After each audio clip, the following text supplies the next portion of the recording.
گیا دنیا کی سب سے اچھی چیز کیا ہے؟ آپ گیس کرو، آپ کے دماغ میں کیا ہے؟ ایک بڑا محل، بہت سارا مال، بڑی جائیداد۔ دنیا کی سب سے اچھی چیز کیا ہے؟ حدیث پاک میں ہے المرأۃ الصالحہ خیر متاع الدنیا۔ پورے دنیا کے سامان میں اگر سب سے اچھی چیز کوئی ہے تو نیک بیوی کا مل جانا۔ نیک بیوی اگر کسی کو ملی ہے، یعنی ایک میل اور ایک فیمیل درختوں میں بھی ہوتے ہیں، ان دونوں کو جوڑ دیا جاتا ہے تو بہت جلدی بڑھتے ہیں اور پھل اچھے دیتے ہیں۔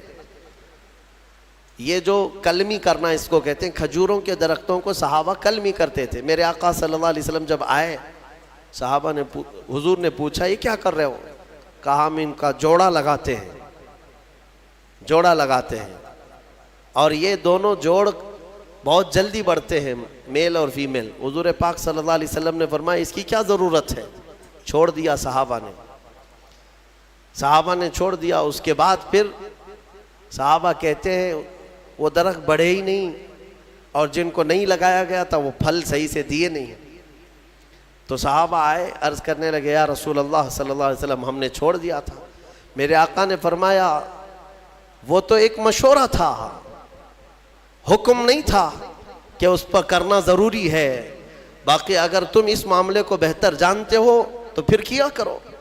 نبی اکرم صلی اللہ تعالیٰ علیہ وسلم نے مشورے کے سلسلے میں یہ جو آداب بتائے ہیں، مشورہ جو ہے وہ حکم نہیں ہوتا، یعنی کسی کے اوپر زبردستی نافذ کرنا، امپلیمنٹ کرنا نہیں، اس کو مشورہ نہیں کہتے۔ حضرت ابو بکر صدیق رضی اللہ تعالیٰ عنہ کا ایک قول ہے، توجہ چاہتا ہوں۔ جب کوئی تمہارا بھائی تمہارے پاس مشورہ لینے آئے تو امانت داری کے ساتھ اللہ کو گواہ بنا کر اس کے لیے خیر کا مشورہ دو، گمراہ مت کرنا۔ حضرت ابو بکر صدیق فرماتے ہیں کہ مشورہ دیا، پھر آنے والے نے مشورہ قبول کیا تو ٹھیک ہے، نہیں تو دو باتیں ہیں۔ اگر مشورہ صحیح نہیں دیا تھا تو اس آدمی میں خیر نہیں، اور اس نے مشورہ دے دیا تھا لیا نہیں تو اس آدمی میں خیر نہیں، دو میں سے کسی ایک میں خیر نہیں۔ اچھا مشورہ لینے سے کترایا، پیچھے ہٹ گیا تو گویا کہ اس آدمی میں خیر نہیں ہے۔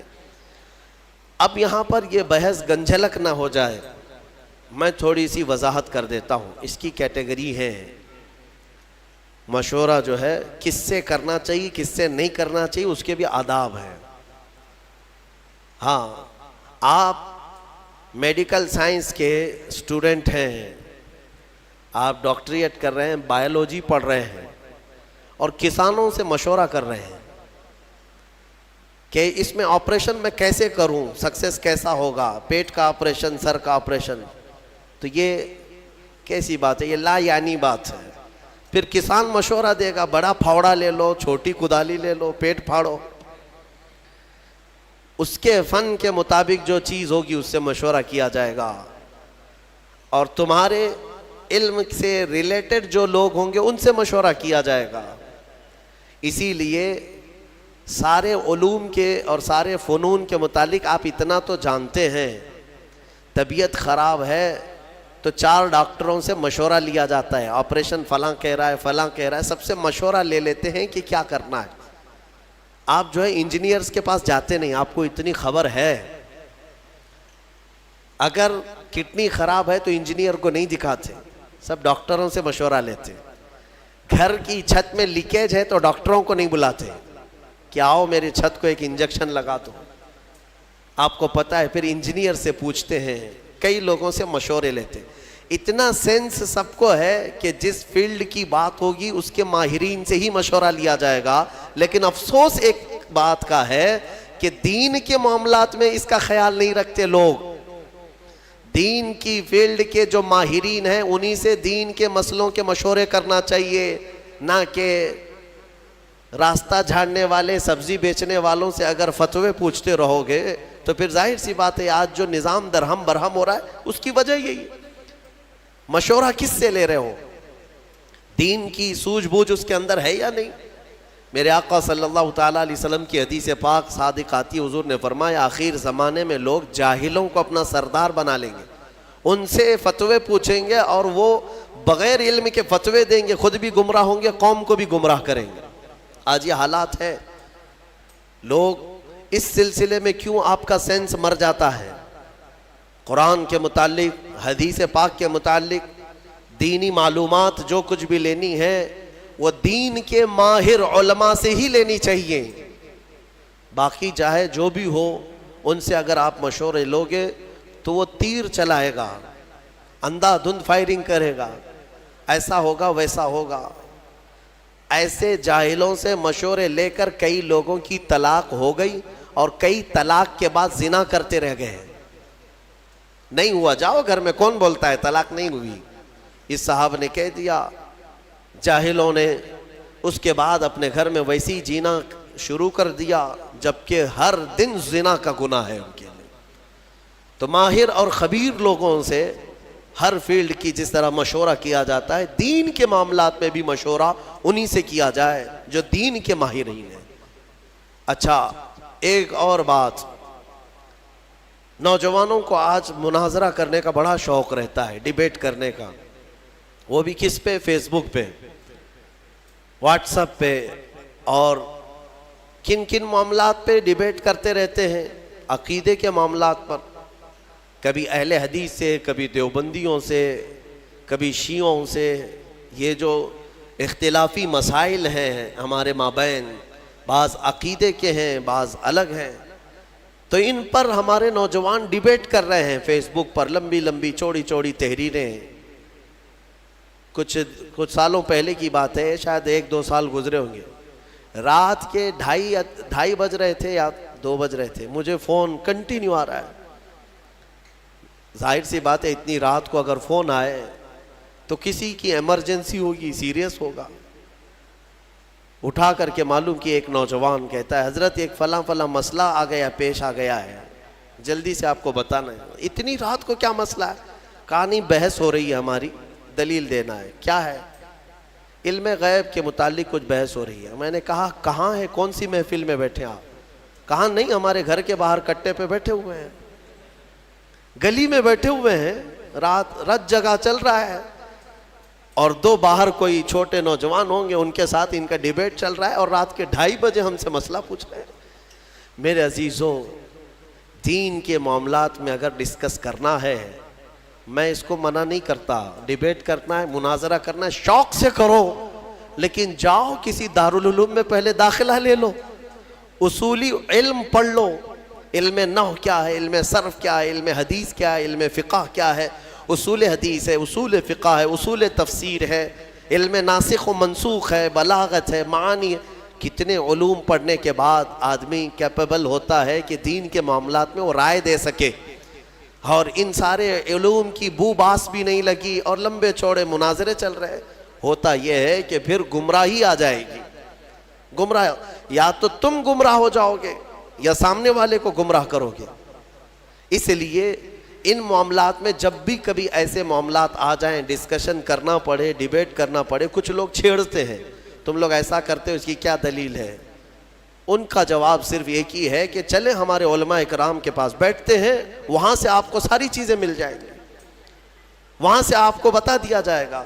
اور وہ جتنے چوہے تمہیں گمراہ کرتے ہیں وہ کوئی علماء کے پاس نہیں آنا چاہتے، راستے پہ، نکڑ پہ، بازار میں پکڑ پکڑ کر کے تمہیں دلیلیں سنانے کی کوشش کرتے ہیں، حدیث میں یہ ہے، بخاری میں یہ ہے، مسلم میں یہ ہے۔ سامنے والا امپریس ہوتا ہے۔ شاید ہمارے پاس بھی ایسے بہت سارے ہیں۔ ایک صاحب آئے اور کہنے لگے، کسی بات کے بارے میں سوال کرنے لگے، کہا کہ یہ آپ حدیث سے بتا سکتے ہیں کہاں ہے؟ کہا میں بتا تو سکتا ہوں، آپ کو سمجھ میں آئے گا؟ میرے ڈیسک پر یہی کی بات ہے، جب میں یہاں موجود تھا بڑی کتاب رکھی ہوئی تھی، میں نے کہا یہ دیکھیے، یہ بخاری شریف اگر میں کھول کر کے دکھاؤں گا تو آپ مان لیں گے؟ انہوں نے کہا کیوں نہیں مانیں گے، بالکل مانیں گے، بخاری شریف کو مانیں گے ہم۔ میں نے کہا یہی تو تمہاری گمراہی ہے، یہ بہار شریعت رکھی ہوئی ہے، سامنے موٹی کتاب بہار شریعت رکھی ہوئی ہے، ہم نے صرف اس سے کہا کہ یہ بخاری شریف دکھائیں آپ کو، تو ان کو کتاب کا نام تک نہیں معلوم، تو پھر کس بات پر ڈسکس کرنا چاہتے ہیں؟ تو جہالت کے معاملات ایسے ہیں میرے عزیزو، آدمی گمراہ ہو جاتا ہے۔ اسی لیے میں جو بات کہہ رہا ہوں وہ یہ ہے کہ جب ایسے معاملات آئیں تو دین کے ماہرین کے پاس جاؤ، جو علم والے ہیں۔ قرآن بھی کہتا ہے فَاسْأَلُوا أَهْلَ الذِّكْرِ إِن كُنتُمْ لَا تَعْلَمُونَ، اہل ذکر یعنی علم والوں سے سوال کرو اگر تمہیں کسی بات کا علم نہیں ہے۔ اللہ تعالیٰ نے فرمایا جاؤ ان سے پوچھو، سوال کرو۔ تو یہ مشورہ، اور کچھ لوگوں کے متعلق فرمایا گیا مشورے نہ لیں، وہ لوگ جو فاسق و فاجر ہیں، اللہ کا خوف نہیں رکھتے دل میں، ان سے مشورہ لینے کی ضرورت بھی نہیں، ان سے مشورہ لینے کی ضرورت بھی نہیں ہے۔ جن کو آخرت کا خوف نہیں، اللہ کا خوف نہیں، وہ تمہارے حق میں بہتر مشورہ کیا دے سکتا ہے؟ مشورے کے لیے سب سے بہتر وہ شخص ہے جو اللہ کا خوف رکھتا ہے اور آخرت سے ڈرتا ہے، وہ مشورے کا سب سے موزوں آدمی ہوا کرتا ہے۔ اور اس کے علاوہ بعض مقامات پر یہ بھی کہا گیا ہے کہ بہت چھوٹے نابالغ اور عقل نہ رکھنے والوں سے مشورے نہ لیے جائیں، اور بعضوں نے کہا کہ عورتوں سے بھی یہ نہیں ہے کہ لینا ہی نہیں چاہیے، بات کر سکتے ہیں، ڈسکس کر سکتے ہیں، مشورے لے سکتے ہیں، لیکن ضروری نہیں کہ ہر مشورے پر عمل کیا جائے، ضروری نہیں ہے ہر مشورے پر عمل کیا جائے۔ میں نے شاید اس سے قبل بتایا تھا، حضور پاک صلی اللہ تعالیٰ علیہ وسلم نے اپنی ازواج مطہرات میں حضرت ام سلمہ رضی اللہ تعالیٰ عنہ کی اس بات پر تعریف فرمائی تھی کہ عورتوں میں سب سے بہترین مشورہ دینے والی خاتون۔ صلح حدیبیہ کے موقع پر حضرت ام سلمہ رضی اللہ تعالیٰ عنہ نے حضور کو مشورتاً عرض کیا تھا۔ حضور صحابہ سے کہہ رہے تھے بال منڈا لو، احرام اتار لو، کوئی نہ بال منڈا رہے تھے نہ احرام اتار رہے تھے۔ 3 بار حضور نے فرمایا تو حضور کو غم ہوا، اندر آئے تو غمگین تھے۔ ام سلمہ نے یہ عرض کیا یا رسول اللہ، آپ انہیں بولے نہیں، ان کے سامنے جا کر آپ خود اپنے بال حلق کر لیں، اپنا احرام اتار لیں، وہ تو اس انتظار میں ہے کہ شاید وہی آئے گی اور دوسرا پیغام آئے گا۔ حضور پاک صلی اللہ علیہ وسلم نے حضرت ام سلمہ کے مشورے پر صحابہ کے سامنے آئے اور اپنے بال حلق کر لیے۔ سارے صحابہ اپنے بالوں کو حلق کر لیے، سبوں نے احرام اتار لیا، کیونکہ یقین ہو گیا اب حکم بدلنے والا نہیں۔ تو یہ مشورے کے آداب آپ سیکھیں، اور پھر نظام جو ہے مشورے سے ہی چلتا ہے۔ حضور پاک صلی اللہ تعالیٰ علیہ وسلم جب بڑے بڑے معاملات بھی ہوتے تو صحابہ کو جمع کرتے، مشورہ کرتے۔ مشورے کی ایک دوسری خصوصیت یہ بھی ہے کہ کام ہونے سے قبل اگر کوئی اہم کام ہے تو فرمایا گیا کہ ایسوں سے مشورہ کرو جو تمہارے راز کا امانت دار ہو، رازوں کا امین ہو، اس سے مشورہ کرو۔ یعنی آج تم مشورہ کرنے کے لیے گئے، مشورہ تو دے دیا اور اس نے پھر جا کر کے طبلہ بجانا شروع کر دیا، میرے پاس آیا تھا فلاں ایسا کیا ہے ویسا کیا ہے۔ اس چیز کو بھی غلط ٹھہرایا گیا ہے۔ مشورہ راز کے امانت داروں سے بھی کیا جائے، کیونکہ بہت سارے معاملات ایسے ہوتے ہیں جن میں مشورہ کرنے کے بعد راز کو رکھنا بہت ضروری ہوتا ہے۔ حضور پاک صلی اللہ علیہ وسلم نے اس کی اہمیت کے لیے جانتے، میں نے کل یا پرسوں بنو نذیر کے بارے میں بتایا تھا، یہودیوں نے جو دھوکہ دیا تھا مدینے والے، پھر ان کے ساتھ کیا ہوا تھا پتہ ہے؟ حضور پاک صلی اللہ علیہ وسلم مدینے میں آئے، مسجد نبوی میں رات کو مشورہ لیا صحابہ سے کہ کیا کریں اب ان کے ساتھ۔ الگ الگ مشورے ہوئے کہ انہوں نے ہتھیار ہمارے خلاف اٹھائے ہیں تو ہم بھی ان کے خلاف ہتھیار اٹھائیں گے، کیونکہ دھوکے کی بہت بڑی سزا ہے۔ یعنی جیسے یوں سمجھ لیں کہ دیش ویرودھی ہے، وہ اینٹی نیشنل جس کو کہیں، مدینے کی خرابی کے بارے میں جو لوگ سوچے تھے ان کی سزا تھی۔ صحابہ کے مشوروں سے اتفاق یہ طے پایا کہ ان یہودیوں کے جو بوڑھے ہیں ان کو جلا وطن کر دیں گے، شہر بدر کر دیں گے، اور جو جوان ہیں انہیں مار دیا جائے گا۔ تو یہ طے پایا اور حضور نے فرمایا اس کو راز میں رکھا جائے۔ سارے جو صحابہ تھے سبوں نے آمنا صدقنا کہا اور چلے گئے۔ یہودیوں کو پتا تھا ہمارے بارے میں کچھ آج میٹنگ ہو رہی ہے مسجد نبوی میں، دوسرے دن وہ جاسوسی کرنے لگے، کہیں سے کچھ بات پتہ چل جائے کہ کیا میٹنگ ہوئی، کیا ہمارے ساتھ ہونے والا۔ ایک صحابی تھے حضرت ابو لبابہ، ان کی پرانی دوستی تھی کیونکہ شہر میں رہتے تھے، یہودی بھی دوست تھے، گزر رہے تھے تو دوستوں نے پکڑ لیا، کہا کہ ابو لبابہ کل تم بھی تھے وہاں پر، ہمارے بارے میں کیا مشورہ ہوا ہے؟ کہا نہیں میں نہیں بول سکتا۔ صحابی تھے اور امانت دار بھی تھے، وفادار بھی تھے، انہوں نے کہا نہیں میں نہیں بول سکتا۔ تو انہوں نے بہت اپنی پرانی یاد دلائی اور منتیں سماجتیں کرنے لگے، بچپن کا تو ساتھی ہے، ہمارا یار ہے، بتا تو صحیح۔ تو وہ جذباتی ہو گئے، پرانی یادیں، دوستی یاری سب یاد دلانے کے بعد تھوڑے سے جذباتی ہو گئے، اور انہوں نے صرف کہا نہیں بلکہ یوں اشارہ کیا گردن کی طرف، یوں کر دیا اور چلے گئے، میں نہیں بولوں گا، کچھ نہیں بولوں گا۔ وہ سمجھ گئے کہ قتل کا منصوبہ مشورہ ہوا ہے۔ شام ہونے سے پہلے سارے یہودی مدینے سے بھاگ گئے، سب چھوڑ کر نکل پڑے۔ حضور پاک صلی اللہ علیہ وسلم کو خبر ہوئی تو حضور نے صحابہ کو بلایا اور کہا کس نے اللہ کے رسول کے راز کو افشا کیا؟ کون ہے جس نے ہمارے کل کی رات ہونے والے مشورے کے راز کو افشا کیا؟ صحابہ سب سہمے ہوئے تھے۔ حضرت ابو لبابہ کہتے ہیں اس کے سامنے کیا چھپائیں جو دلوں کے حالات کو بھی جانتا ہے۔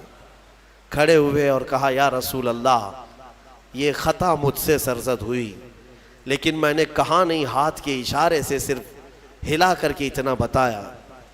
تو حضور پاک صلی اللہ تعالیٰ علیہ وسلم اتنے ناراض ہوئے، اتنے غضبناک، کہ صحابہ کے درمیان میرے آقا نے اعلان کر دیا آج کے بعد سے نہ ابو لبابہ کو کوئی سلام کرے گا نہ مصافحہ کرے گا، کوئی بات چیت بھی نہیں کرے گا، مکمل بائیکاٹ۔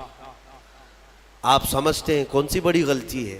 اندازہ کرو میرے عزیزوں، یہ جب کسی چیز کے حفاظت کا حکم دے دیا جائے اور اس کا افشا کیا جائے، وہ رحمت للعالمین اگر کسی کے متعلق اتنی سخت سزا دے دیں، معاملے کی حساسیت سمجھ سکتے ہو آپ، کتنی نزاکت ہے اس کے اندر۔ اور حضرت ابو لبابہ کہتے ہیں سارے صحابہ حضور کی ایک بات پر سر جھکا لیتے، اب سب سامنے سے گزرتے تھے، کوئی بات نہیں کرتا تھا، نہ حضور پاک ان سے مصافحہ کرتے، نہ سلام کلام، کچھ نہیں۔ اب ظاہر سی بات ہے ان کے لیے یہ موت سے بڑی سزا تھی، مدینے میں رہتے ہوئے بہت سخت حالات تھے، یہاں تک کہ ان کی سگی بیوی وہ بھی بات نہیں کرتی تھی، کھانا وقت پر لا کر دے دیتی تھی لیکن بات نہیں کرتی تھی، رسول پاک نے منع فرمایا ہے۔ صحابہ اکرام تھے، صحابہ، حضور پاک صلی اللہ علیہ وسلم کے اس اعلان کے بعد ابو لبابہ نے اپنے آپ کو مسجد نبوی کے کھمبے سے باندھ لیا تھا، رسی سے، اور اپنی بیوی سے کہا تھا مجھے اس وقت تک باندھے رکھو جب تک میری توبہ قبول نہ ہو جائے، اللہ تعالیٰ جب تک مجھے معاف نہیں کرے گا تب تک مجھے کھولنا نہیں۔ ان کو باندھا گیا، نمازوں کے وقت کھولا جاتا تھا، کھانا دیا جاتا تھا، حاجتیں کرتے پھر باندھے جاتے تھے۔ 40 دن گزر گئے ان کے، یا 1 مہینے کے قریب، اتنا لمبا عرصہ وہ رسی سے بندھے رہے۔ پھر رب ذوالجلال نے وہی فرمائی اپنے حبیب پاک صلی اللہ علیہ وسلم۔ اللہ تبارک و تعالی حضور کے غلاموں پر بھی رحیم ہے، رحم فرمایا اور حکم ہوا کہ ابو لبابہ کی توبہ قبول ہے۔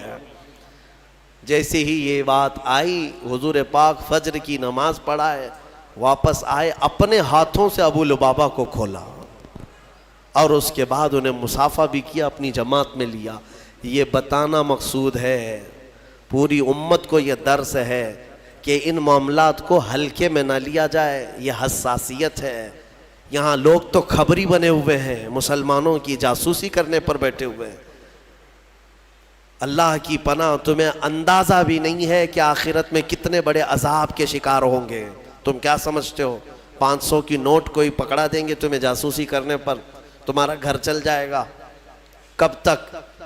اس ذلت والی زندگی سے نکلو، بعض لوگ پیسے کے لیے کرتے ہیں اور بعض لوگ یہ سمجھتے ہیں کہ پولیس سے ہمارے تعلقات اچھے ہو جائیں گے، کچھ لوگوں کی خبریں دیں گے تو ہم ان کے محبوب ہو جائیں گے۔ کبھی محبوب نہیں بنتے، کبھی محبوب نہیں۔ 10 سال تم خبریں دیتے رہو، محبوب بنے رہو، ایک دن مردود بنی جاؤ گے۔ مردود تو بننا ہی ہے ان کے ہاتھ میں۔ میرے عزیزو، ان چیزوں سے اپنی قوم کی جاسوسی کرنا، خبریں دینا نہایت ہی سخت بڑا گناہ ہے۔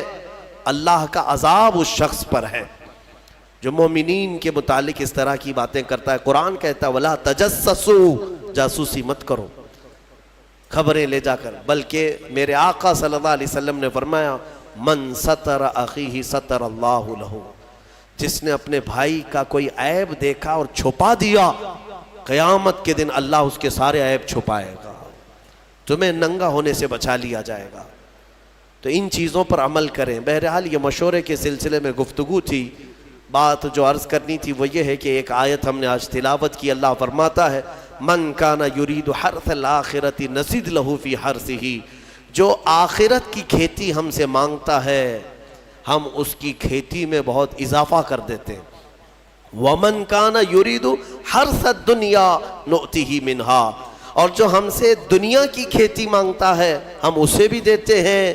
وما لہ فی الآخرۃ من نصیب، لیکن آخرت میں اس کا کوئی حصہ نہیں رکھا جاتا۔ جو دنیا مانگتا ہے اللہ فرماتا ہے ہم دنیا دیں گے اسے، لیکن آخرت میں اس کا کوئی حصہ نہیں۔ اسی لیے میرے عزیزو، آخرت مانگو تو فرما رہا ہے کہ دنیا بھی دے دے گا اللہ۔ آخرت مانگو، 4 دن کے لیے کیا مانگو گے یہاں پر؟ کتنا بڑا گھر مانگو گے، کتنی گاڑیاں، کتنی اولادیں، پھر اس کے بعد تمہاری سانس اکھڑ جائے گی، ختم۔ ہمیشہ کا جو گھر ہے وہی مانگو اللہ کی بارگاہ میں۔ اور اگر دنیا مانگنا بھی ہے تو اللہ کی بارگاہ میں یوں مانگو جیسے اس نے خود سکھایا ہے، ربنا آتنا فی الدنیا حسنہ وفی الآخرۃ حسنہ، اے ہمارے رب دنیا میں جو سب سے اچھی چیز ہے وہ مجھے عطا کر، اور آخرت میں جو سب سے اچھی چیز ہے وہ مجھے عطا کر، وقنا عذاب النار، اور دوزخ کے عذاب سے ہمیں بچا لے۔ دنیا میں اچھی چیز مانگنا کیا ہے؟ کیا اچھی چیز مانگو گے؟ اس کی تفسیر میں فرمایا گیا دنیا کی سب سے اچھی چیز کیا ہے؟ آپ گیس کرو، آپ کے دماغ میں کیا ہے؟ ایک بڑا محل، بہت سارا مال، بڑی جائیداد۔ دنیا کی سب سے اچھی چیز کیا ہے؟ حدیث پاک میں ہے المرأة الصالحہ خیر متاع الدنیا، پورے دنیا کے سامان میں اگر سب سے اچھی چیز کوئی ہے تو نیک بیوی کا مل جانا۔ نیک بیوی اگر کسی کو ملی ہے آدھی دنیا ملی ہے اس کو۔ حدیث پاک کی بات میں کہہ رہا ہوں۔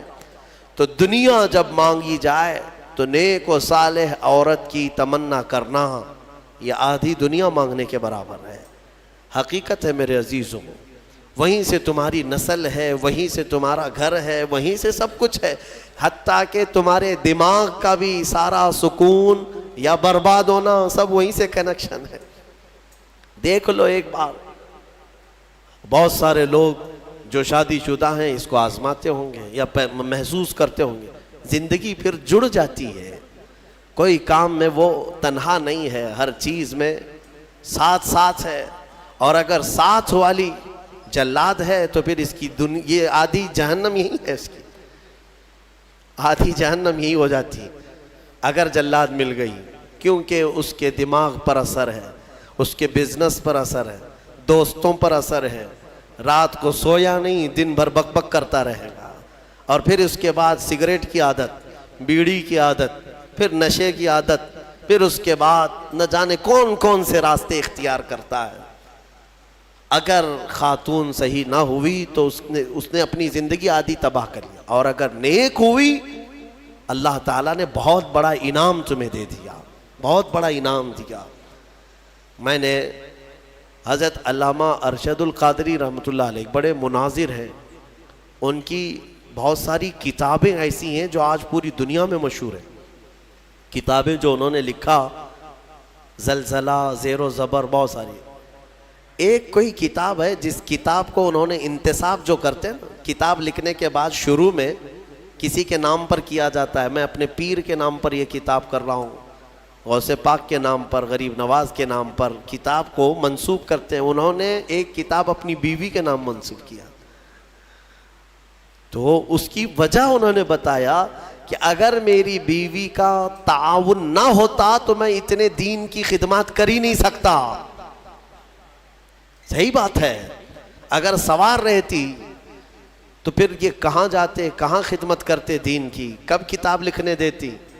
بچے کی دوا لاؤ, بچے کا دودھ ختم ہو رہا ہے, بازار سے سامان لاؤ, گھر میں آٹا نہیں ہے, شکر نہیں ہے, تو تم تو پورے دن بھر کون سے دین کی خدمت کرتے. حقیقت انہوں نے کہا اللہ تبارک و تعالیٰ دنیا میں جسے نیک و صالح خاتون عطا کرے وہ اس کے لیے بہت ہی بڑا انعام و اکرام ہے. اچھا, جن کی شادی نہیں ہوئی اور وہ نیک بیوی کی تمنا رکھتے ہیں تو یہی دعا کریں, ربنا آتنا فی الدنیا حسنہ. اس میں یہی شامل ہے, اے اللہ ہمیں دنیا کی سب سے اچھی چیز عطا کر. تو اس دعا میں وہ شامل ہے, اللہ نیک چیز عطا فرمائے, نیک عطا فرمائے. دوسری ایک دعا ہے, رب 19ویں پارے میں اللہ تعالیٰ نے یہ بھی ہمیں سکھایا. اللہ تعالیٰ فرماتے ہیں ربنا ہب لنا من ازواجنا و ذریاتنا قرۃ اعین.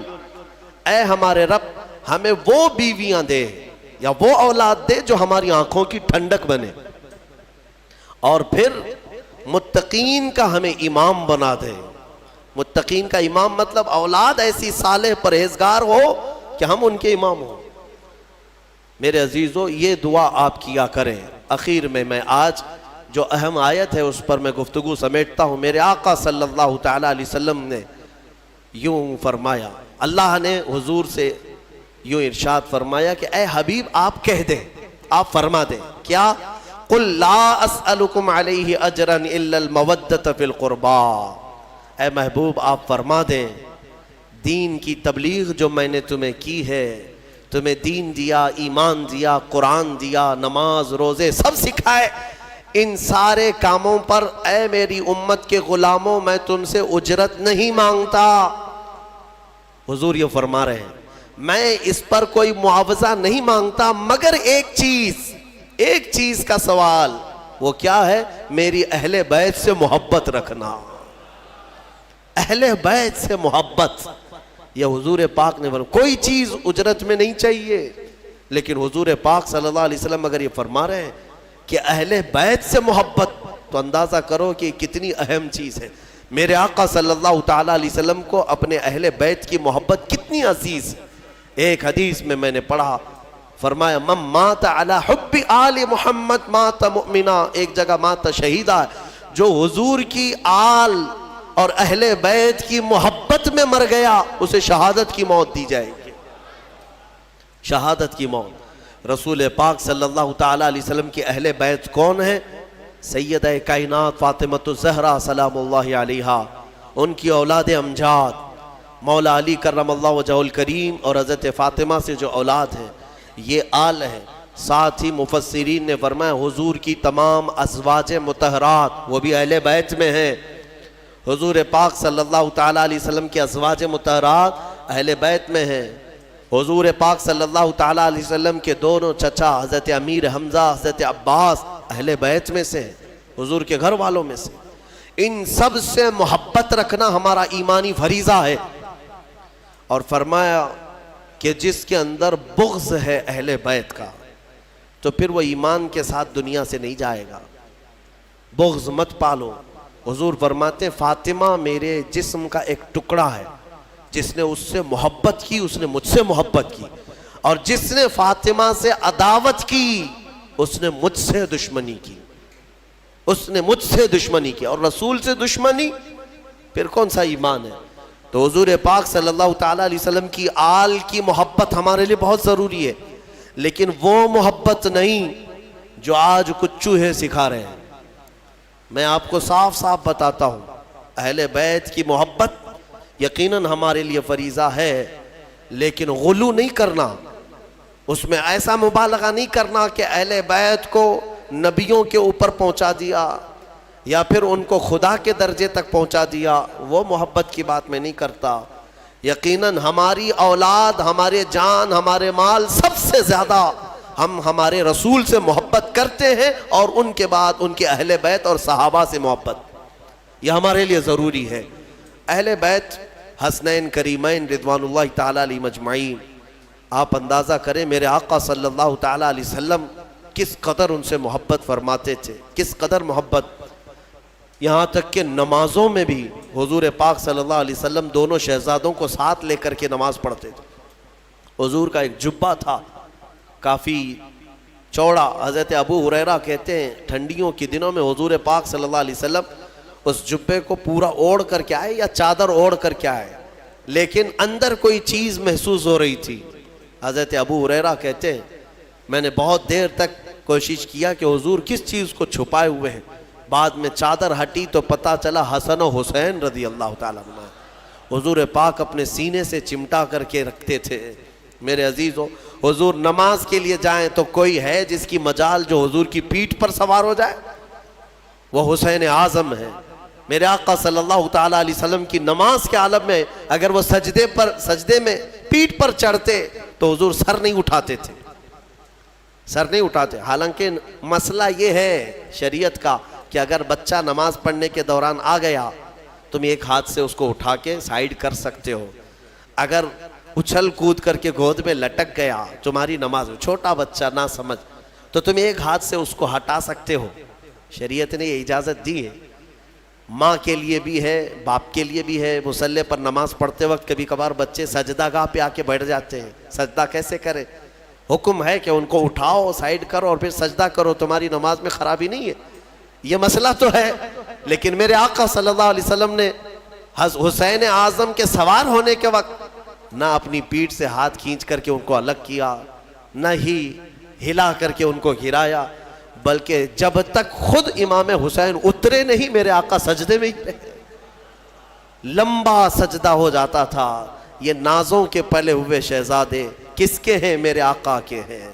اور پھر فرمایا میرے آقا نے کہ جنت کے پھول جس کو ریحان کہا جاتا ہے، سب سے زیادہ خوشبو ان پھولوں کی ہوتی ہے۔ میرے آقا صلی اللہ علیہ وسلم فرماتے ہیں جنت کے وہ ریحان کوئی دنیا میں ہے تو وہ حسن و حسین ہے۔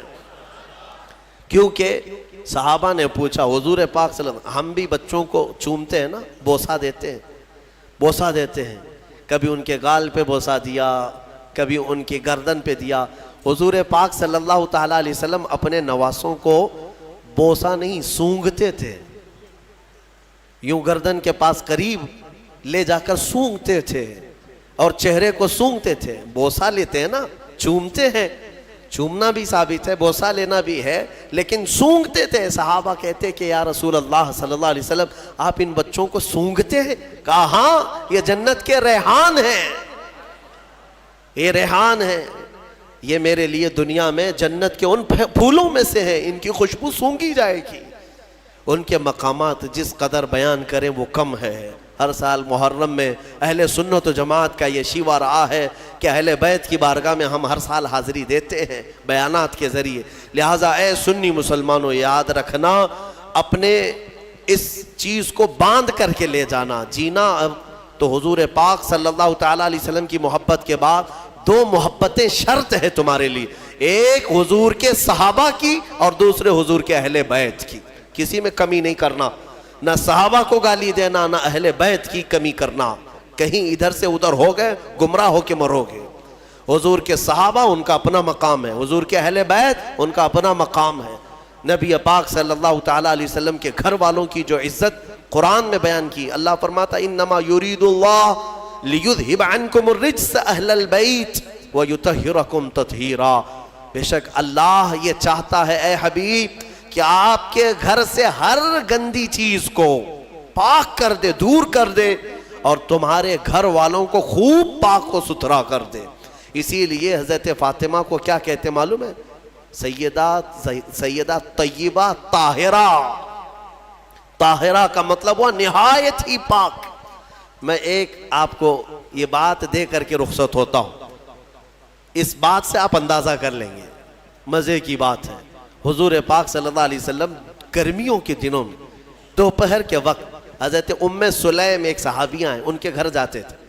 حضرت انس کے ام سلیم یہ صحابیاں ہیں، خدمتگار تھی حضور کی. وہ کہتی ہیں کہ حضور جب میرے گھر آتے سوتے، گرمی زیادہ ہوتی تو پیشانی پر پسینے جمع ہوتے اور ٹپکنے لگتے. حضرت ام سلیم وہ پسینے کی بوندیں جمع کرتی تھی، وہ جمع کرتی تھی اور شیشی میں بھر لیتی تھی. ایک دن حضور پاک بیدار ہوئے، پوچھا ام سلیم یہ کیا کر رہی ہے؟ وہ کہتی ہیں یا رسول اللہ صلی اللہ علیہ وسلم، اس کو میں حفاظت سے رکھتی ہوں. مدینے میں جب بھی کسی کے گھر میں شادی ہوتی ہے تو دلہنوں کو ہم یہ عطر کے طور پر لگاتے ہیں.